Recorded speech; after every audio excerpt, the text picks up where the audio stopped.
You've been told to cut carbs. You've been watching your sugar intake. Maybe you've even started exercising more. But your HbA1c is still stubbornly high, and you're wondering why nothing seems to be working. You're doing everything right, or at least you think you are. But those numbers on your blood test keep telling you a different story. Here's the thing. Most people are missing 5 critical steps that actually address the root cause of high blood sugar. And today, I'm going to walk you through exactly what those are. Hey everyone, I'm Dr. Michael Richardson, a nutritionist who helps people balance their blood sugar, improve their metabolic health, and understand their bodies on a deeper level. If you watched my last video on insulin resistance, you already know that high blood sugar isn't just about the food you eat, it's about how your body processes that food. Today we're going deeper, because I want to show you the exact steps that can turn things around fast.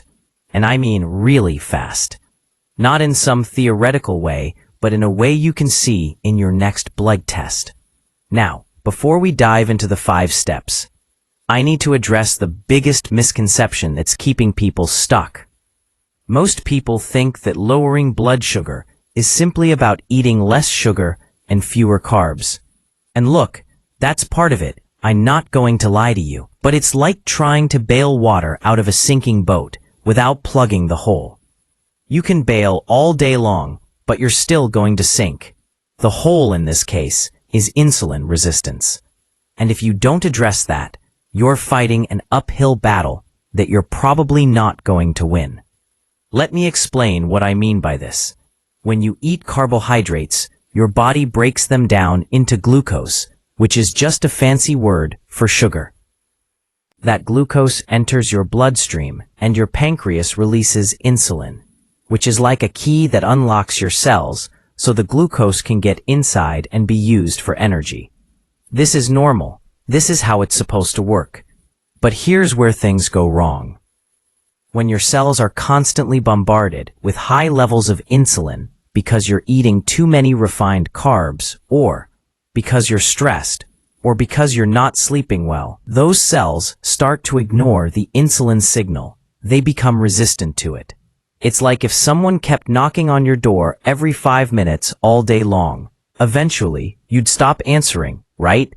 That's exactly what your cells do with insulin. So now your pancreas has to produce even more insulin to get the same job done. More insulin, more knocking on the door, trying to force that glucose into cells that really don't want to take it anymore.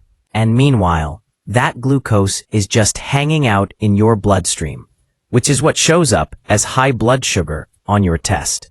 Your HbA1c, which measures your average blood sugar over the past 3 months, stays elevated because your cells have essentially closed the door on insulin.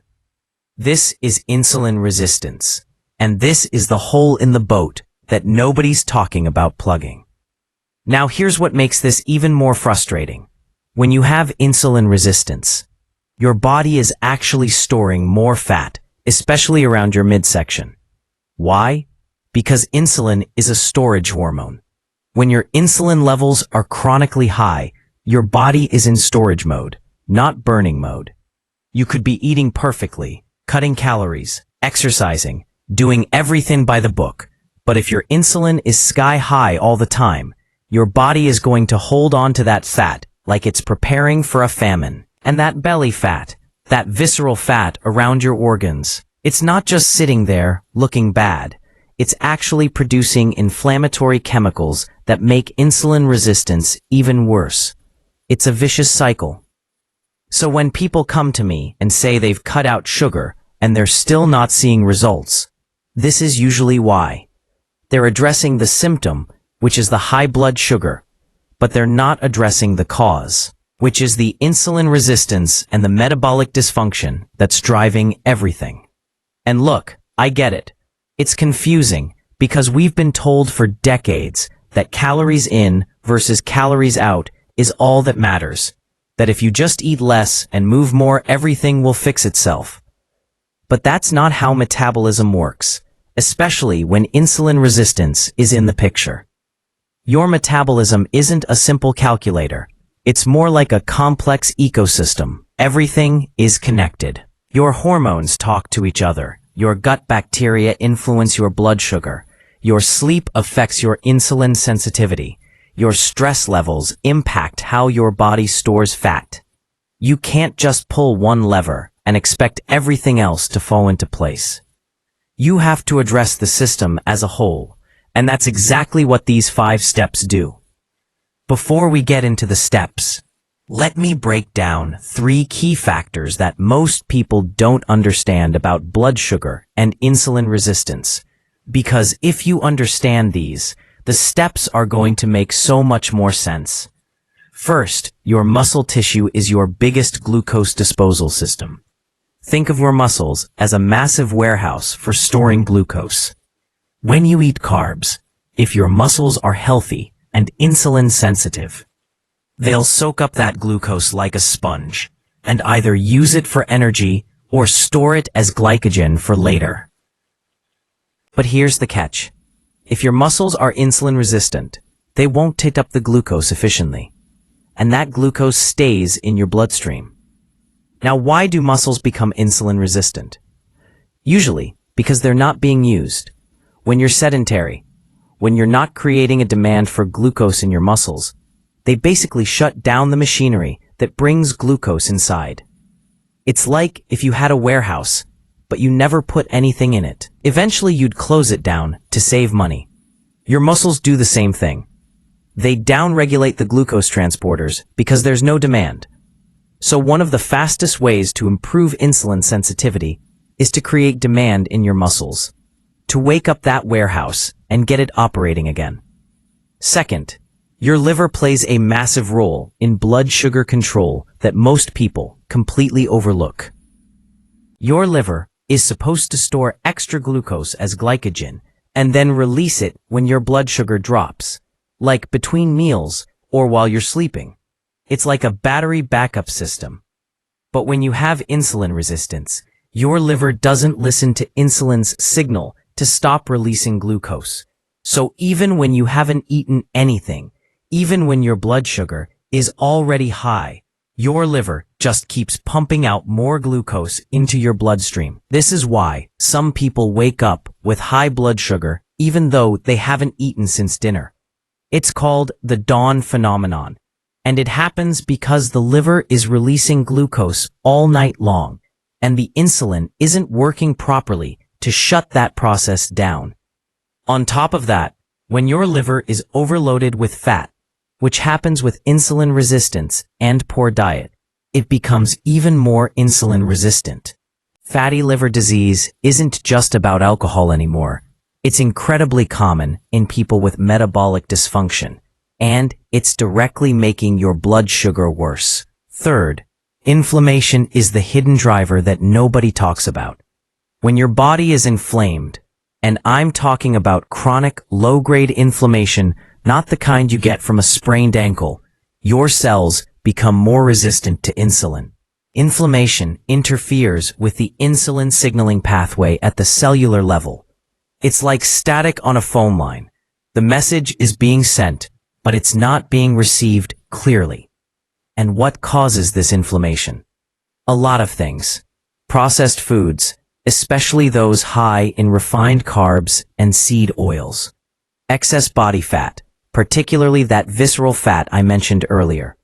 Poor gut health, and an imbalanced microbiome. Chronic stress, lack of sleep, environmental toxins. All of these things create inflammation, and that inflammation makes insulin resistance worse, which raises blood sugar, which creates more inflammation. Another vicious cycle. Now here's why this matters so much for your HbA1c specifically. Your HbA1c measures how much glucose has attached itself to your red blood cells over the past 3 months.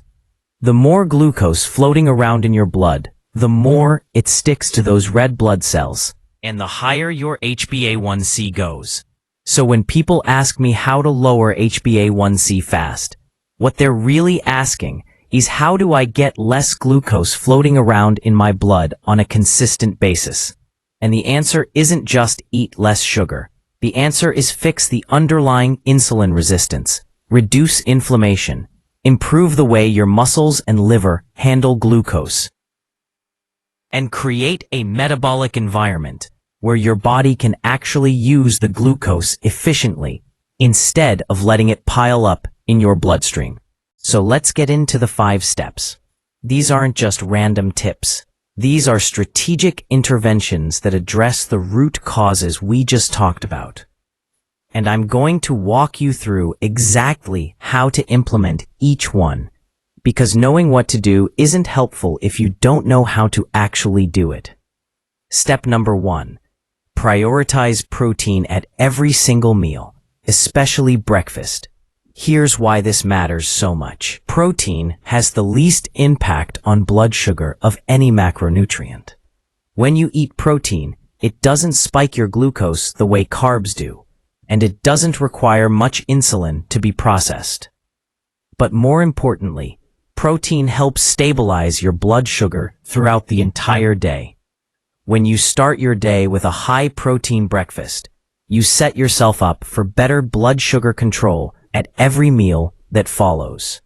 There's actually research showing that eating protein at breakfast improves your glucose response to lunch, even if lunch is several hours later. It's like you're priming your metabolism to handle glucose better all day long. But here's what most people get wrong.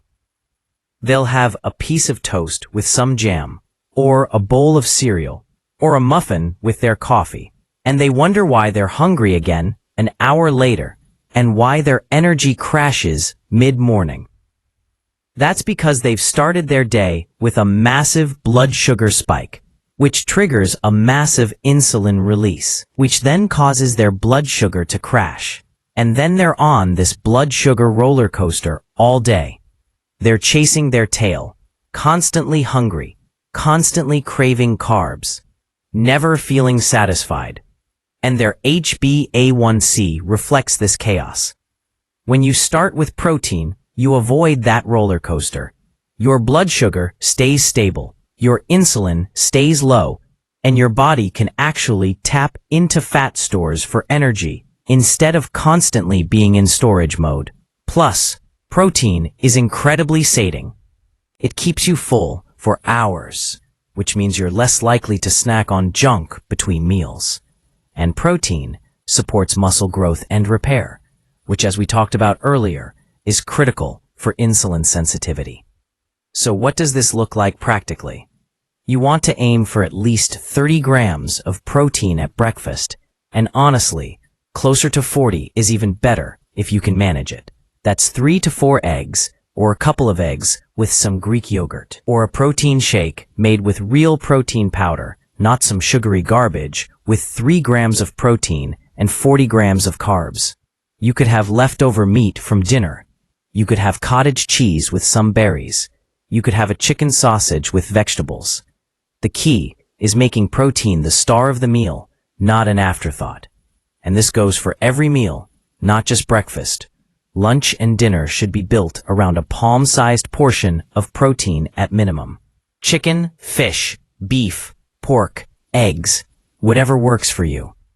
If you're vegetarian or vegan, you need to be even more intentional about this, because plant proteins are often packaged with a lot of carbs, like beans and lentils.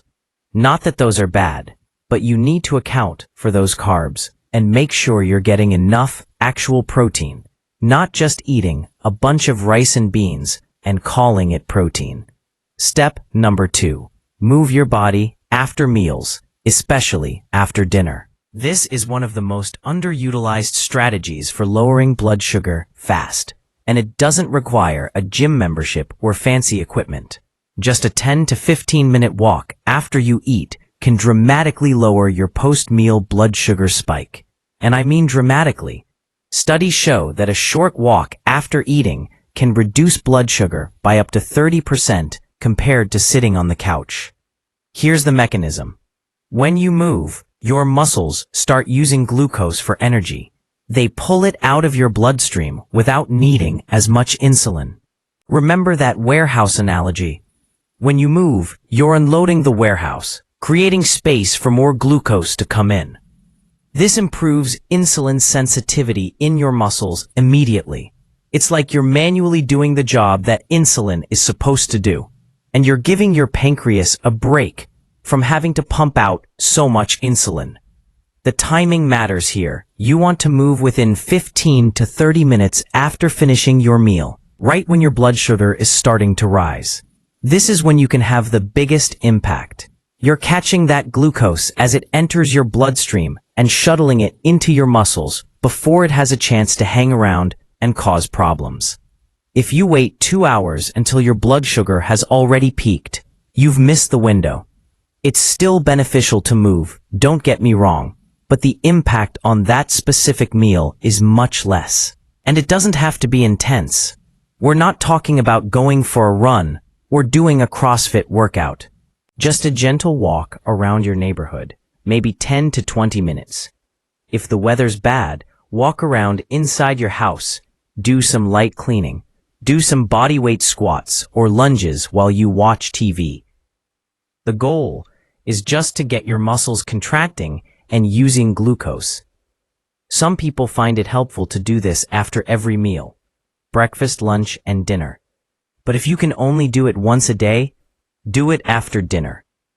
Dinner is usually the biggest meal for most people, and it's also the meal that's followed by the longest period of inactivity, since most of us eat dinner and then sit on the couch for the rest of the evening. Here's a little trick I tell my clients. Don't even give yourself the option to sit down after dinner. Finish eating, clear your plate, put on your shoes, and immediately head out the door for a walk before your brain has a chance to talk you out of it. Make it automatic, make it non-negotiable, just like brushing your teeth. After a couple of weeks, it becomes a habit, and you won't even think about it anymore. Step number 3, fix your sleep, because nothing tanks your insulin sensitivity faster than poor sleep. I cannot stress this enough. When you're sleep deprived, your body becomes significantly more insulin resistant. One night of bad sleep can reduce your insulin sensitivity by up to 30%. Think about that. One night. And most people are chronically sleep deprived, getting 6 hours or less, night after night, wondering why they can't lose weight and why their blood sugar is out of control. Here's what happens when you don't sleep well. Your cortisol levels go up, which raises blood sugar. Your hunger hormones get dysregulated, so you feel hungrier the next day and you crave more junk food.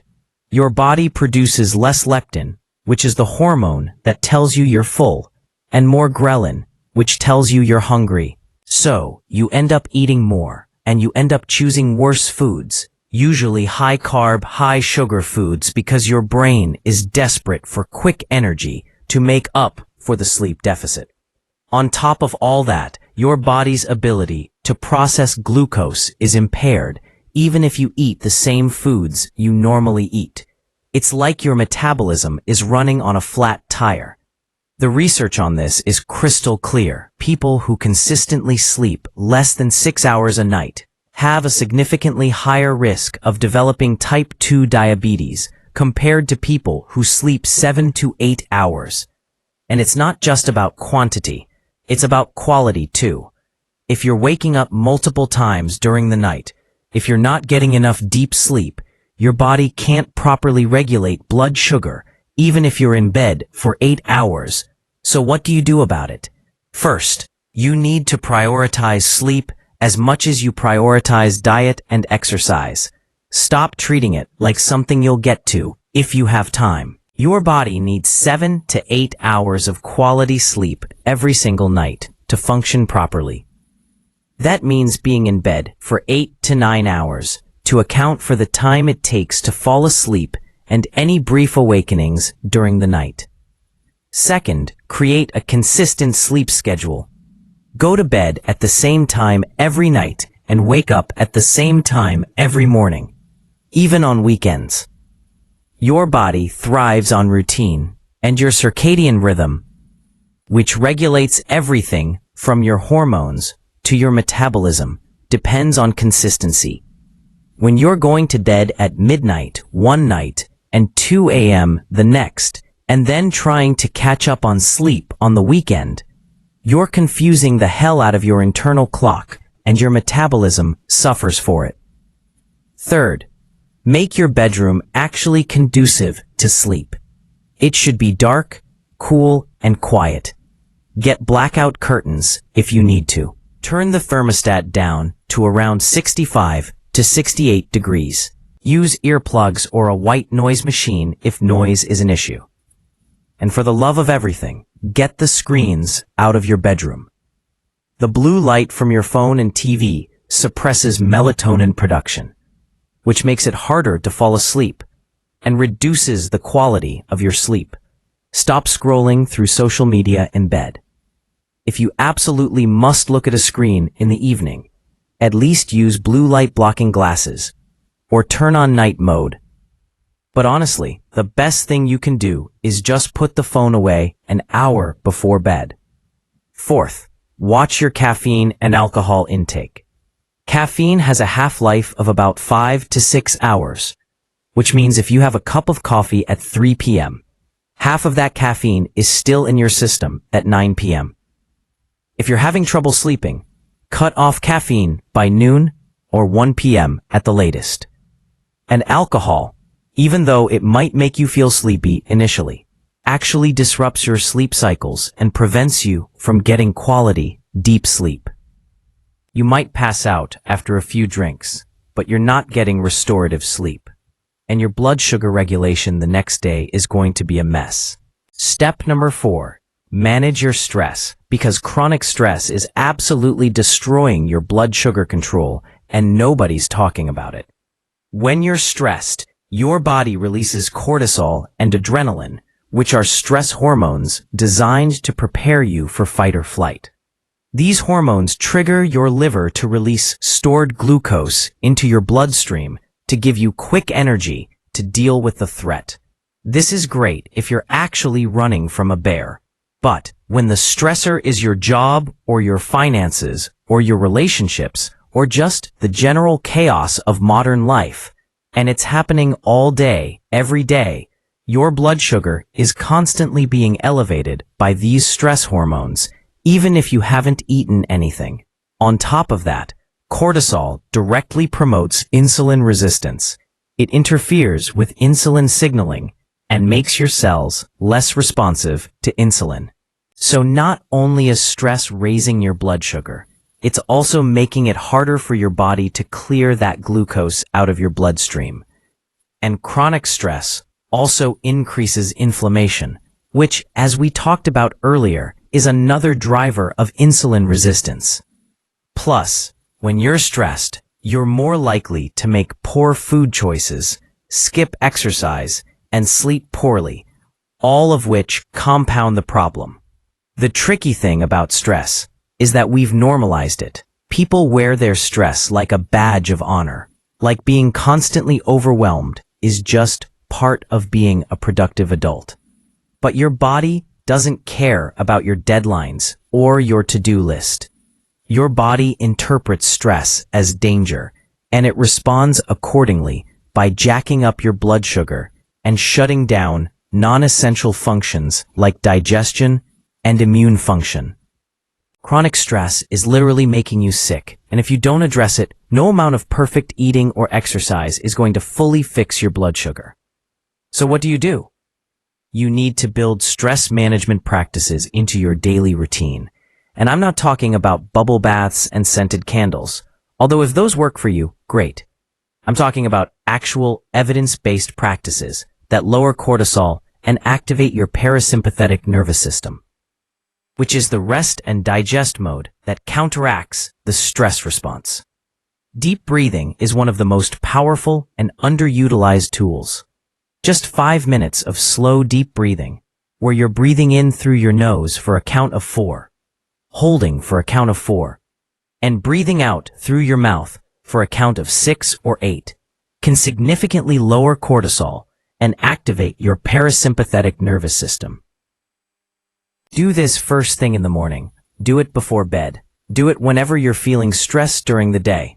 It's free. It takes no equipment, and it works.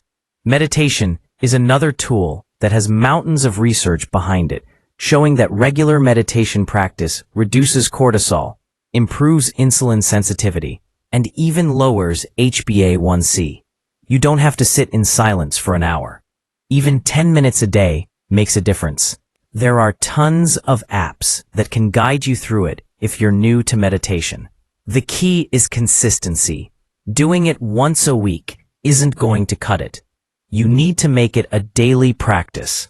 Spend time in nature if you can. There's something about being outside, away from screens and noise and concrete, that naturally reduces stress.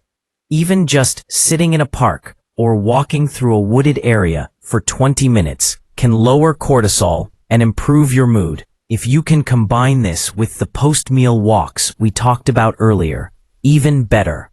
You're getting movement and stress reduction at the same time. And honestly, you need to evaluate what's causing the stress in your life and see what you can eliminate or reduce. I know that's easier said than done, but if your job is destroying your health, if certain relationships are toxic, if you're overscheduled and stretched too thin, at some point you have to make changes. Your health has to be the priority. No amount of money or success or pleasing other people is worth sacrificing your physical and mental well-being. Sometimes the most important step you can take for your health is saying no to things that aren't serving you. Step number 5. Optimize your nutrition by focusing on whole foods and eliminating the processed garbage that's driving inflammation and insulin resistance. This is where people usually roll their eyes because they think I'm going to tell them they can never eat anything fun again. But that's not what this is about. This is about understanding which foods are actively making your insulin resistance worse and which foods are helping your body heal. Processed foods, especially those high in refined carbohydrates and seed oils, are inflammatory. They spike your blood sugar. They require massive amounts of insulin to process, and they provide virtually no nutritional value. When I say processed foods, I'm talking about things like bread, pasta, crackers, chips, cookies, pastries, breakfast cereals, most packaged snacks. I'm talking about fast food and restaurant food that's loaded with cheap oils and sugar. I'm talking about sugary drinks, fruit juices, energy drinks, anything with high fructose corn syrup. These foods are designed to be hyper-palatable, to make you want more, and they're wrecking your metabolism. Seed oils are a big one that most people don't think about. Soybean oil, canola oil, corn oil, cottonseed oil, safflower oil, sunflower oil. These oils are in everything, and they're highly inflammatory. They're high in omega-6 fatty acids, which promote inflammation when consumed in excess. And in the standard American diet, we're consuming them in massive excess. These oils are used in virtually all packaged foods, restaurant foods, fried foods. When you eat out, unless you're at a high-end restaurant that actually cares about ingredients, you're getting food cooked in seed oils. And your body doesn't know what to do with these oils. They oxidize easily. They create free radicals. They damage your cells, and they contribute directly to insulin resistance. So what should you eat instead? Focus on whole, unprocessed foods that don't come in a package. Meat, fish, eggs, vegetables, especially non-starchy vegetables like leafy greens, broccoli, cauliflower, zucchini, peppers, asparagus. Healthy fats like olive oil, avocado oil, coconut oil, butter, ghee, nuts and seeds in moderation. Some fruit, especially berries, which are lower in sugar and high in fiber and antioxidants. If you tolerate them well, Some whole food carbs like sweet potatoes, white rice, oats. Notice I said whole food carbs, not processed carbs. There's a big difference between eating a baked sweet potato with some butter and eating a sweet potato muffin loaded with sugar and seed oils. The key is to build your meals around protein and non-starchy vegetables. Add healthy fats for satiety and to slow down glucose absorption, and include moderate amounts of whole food carbs based on your activity level and how your body responds.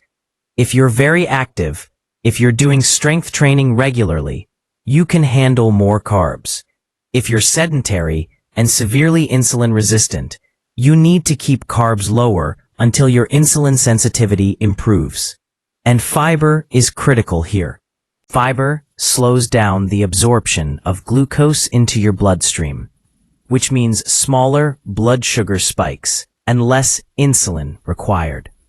Fiber also feeds your beneficial gut bacteria, which play a role in blood sugar regulation and inflammation. Most people are getting nowhere near enough fiber. You should be aiming for at least 30 grams a day, ideally more. You get fiber from vegetables, fruits, nuts, seeds, and if you tolerate them, beans and lentils. If you're eating a diet based on processed foods, you're lucky if you're getting 10 grams of fiber a day. Here's a practical way to think about this. If it comes in a box or a bag, and it has more than 5 ingredients, especially ingredients you can't pronounce, it's probably not helping your blood sugar. If your great-grandmother wouldn't recognize it as food, skip it. Stick to the perimeter of the grocery store where the whole foods are. Avoid the middle aisles where all the processed stuff lives. And when in doubt, ask yourself, did this food exist 100 years ago? If the answer is no, it's probably not something you should be eating regularly. Now, I know some of you are thinking this sounds expensive or time-consuming, and I get it. Whole foods can cost more than processed foods. Although, honestly, when you factor in the long-term health costs of eating garbage, it's way cheaper to invest in quality food now than to pay for medications and doctor visits later. But if budget is an issue, focus on the basics. Eggs are cheap and incredibly nutritious. Chicken thighs are cheap. Frozen vegetables are just as nutritious as fresh, and they're often cheaper. Canned fish like sardines and mackerel are nutrient-dense and affordable. You don't have to buy organic, grass-fed everything. Just focus on getting whole foods in whatever form fits your budget.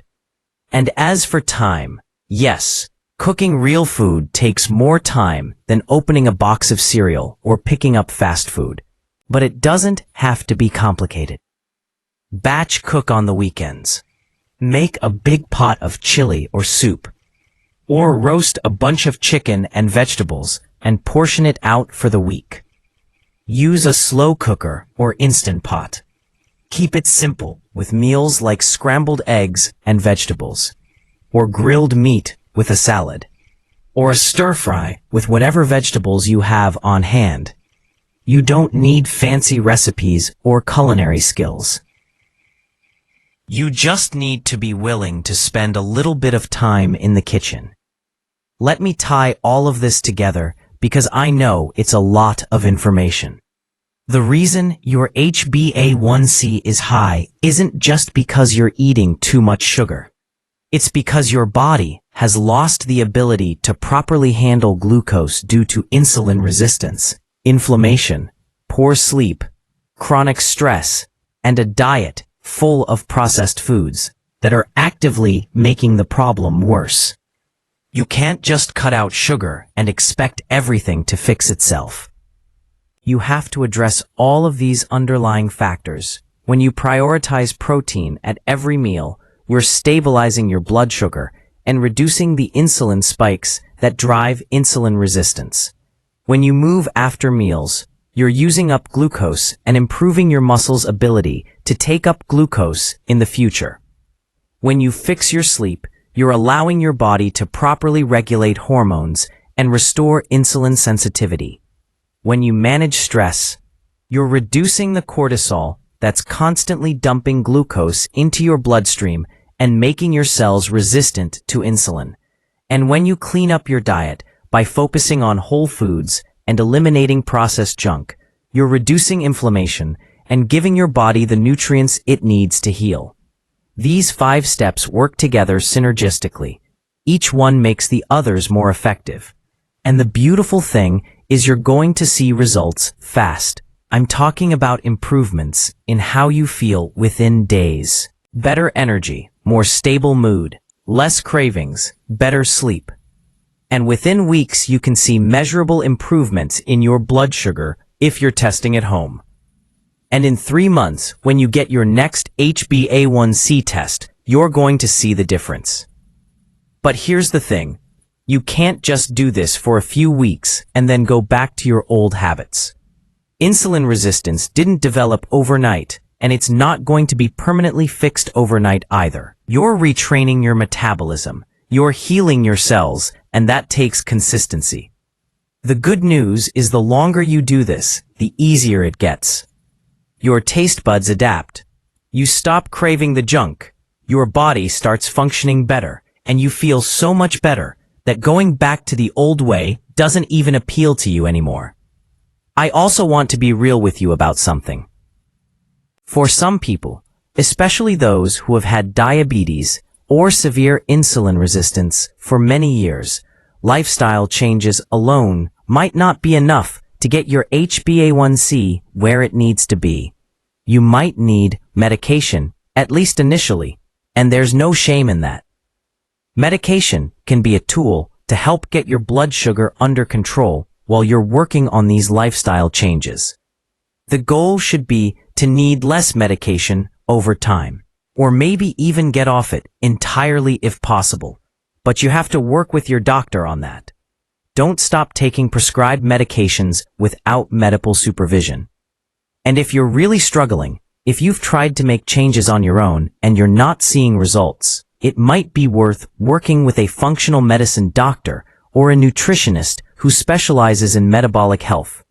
Sometimes there are other factors at play, like thyroid issues, or hormonal imbalances, or nutrient deficiencies that need to be addressed. Sometimes you need more personalized guidance based on your specific situation. There's no one-size-fits-all approach, and what works great for one person might need to be tweaked for another. But for most people, these 5 steps are the foundation. Start here. Prioritize protein at every meal. Move your body after eating. Fix your sleep. Manage your stress.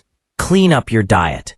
Give it 3 months of consistent effort and see what happens. I think you're going to be amazed at how much better you feel and how much your numbers improve.